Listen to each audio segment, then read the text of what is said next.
hope you can all hear me properly. I'm Anne Mullen, I'm a GP in the NHS.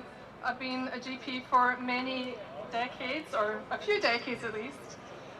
Thank you for allowing me to speak at this fantastic event. I'm giving a wee shout out to my NHS for Yes group, which we formed in 2014, just before the first independence vote, and whilst the outcome of that vote wasn't what we hoped for, then we've kept going as a group, and I'd urge you to join us, because ultimately the argument for keeping the NHS in public hands has become even more pressing today. And a little bit of history. The blueprint for the NHS originated in Scotland. Originally modelled on the Highlands and Islands Medical Service, which was established in Scotland in 1913 to address the challenges of delivering health care there. The separate Scottish NHS bill was ready early in 1946, but was delayed to avoid problems with the launch of the 1948 NHS bill in England and Wales, but Scotland has always had its own NHS. The four pillars of the NHS are public funding, public ownership, public provision, and accessible universal care free at the point of delivery.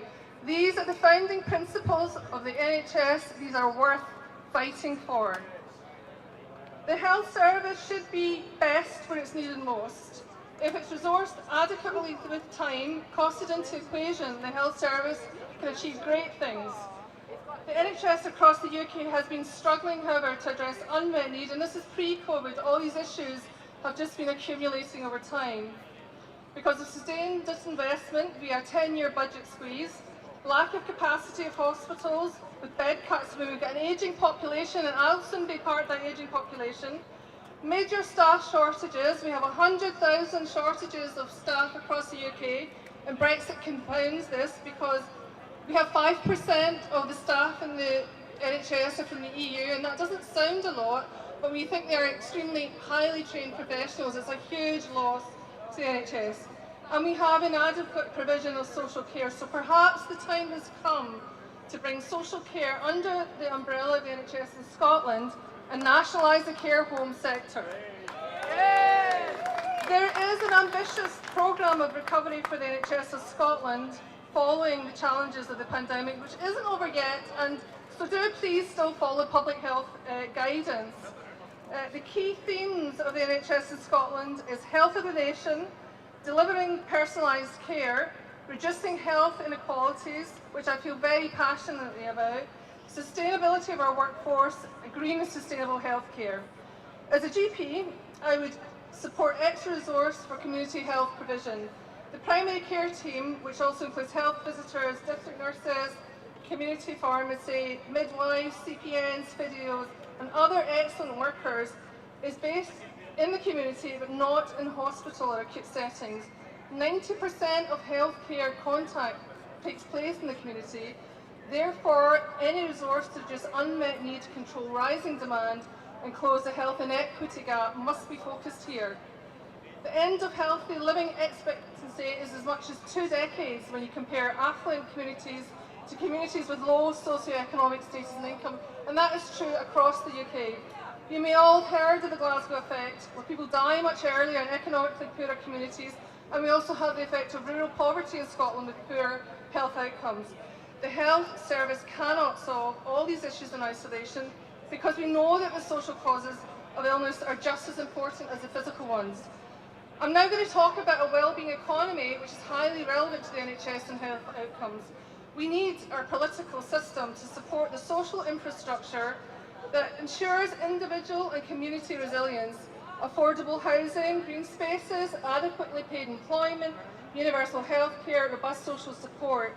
In Scotland, we have free prescriptions, which cost £9.35 per item south of the border, free eye checks, which I believe are over £21 south of the border, the baby box, the Scottish Child Payment, a very welcome new benefit, £20 a week per child, 100,000 affordable homes, funded early learning and childcare. These are all great examples of aspirational political choices for the benefit of individual and society.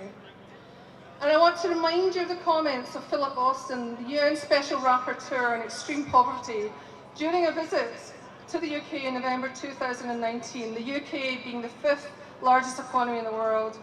14 million people live in poverty, that's 1 in 5 people. 4.5 million children live before the poverty line, that's 1 in 3 children. 1.5 million are destitute and cannot afford housing, food, basic essential items. There are rising numbers of homeless, and the strongest indicator of homelessness in adulthood is living in childhood poverty. 5 million people were using food banks at that point, which is even more stark now because 14.5 million across the UK live in poverty and rely on food banks for survival. Does that sound like the foundation of a well-being economy? Or the actions of a government, and I'm specifically talking about the UK government now, that is working for the majority of its citizens? Most people are poorer today than they were in 2010 when the Conservative government first came to power, and it'll get worse with the living cost of living crisis. Is that something that's acceptable to us in the 21st century when there are other models of government that demonstrate what can be achieved when a humane political system evolves that makes choices for the benefit of the common good? But here we are. Taxpayer money is hemorrhaging out the system across the UK with a poor return on investment. Over the last 10 years, £96 billion of taxpayer money has gone to private healthcare companies, money that should have gone to the NHS, and is rising in year on year. What an expensive sticking plaster. During 2021, the UK government bought £12.1 billion of PPE, protective equipment. 8.7 billion of this was written off due to faulty goods and the lack of due diligence with crony contracts. The test and trace scheme cost £37 billion, which according to the Public Accounts Committee has achieved none of its aims. This is revenue that was lost to NHS funding and other vital services. Perhaps people wouldn't have to live on 30p meals a day and journey on buses daily to keep warm if we had that money back in the economy. The champions of Brexit, which Scotland unanimously did not vote for, promised 350 million of new funding in the NHS each week, but Brexit has cost the UK £9 billion a year, or around 173 million a week, about 25 million a day, or just over 1 million every single hour.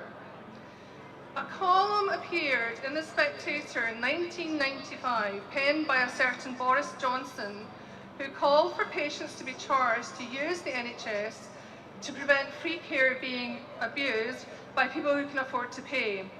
He wrote that free healthcare should be only for those who are genuinely sick and for the elderly, and that if people have to pay for NHS services, they will value them more. And he also wrote, it seems reasonable that the middle classes should be required to stump up for non-essential services they can well afford. This is a commentary full of disdain and a lack of understanding of the value of the NHS. Fast forward to 2022, and the UK government has just passed a health and care bill, which will allow the UK government to turn the UK system into something much more like the US system of insurance-based medical care, where 2/3 of US personal bankruptcies are due to medical bills. This has been a long project over 2 decades, but this bill will accelerate the unthinkable, and I see someone with a fantastic placard there of all the fees that you may have to pay if the NHS is privatised and went.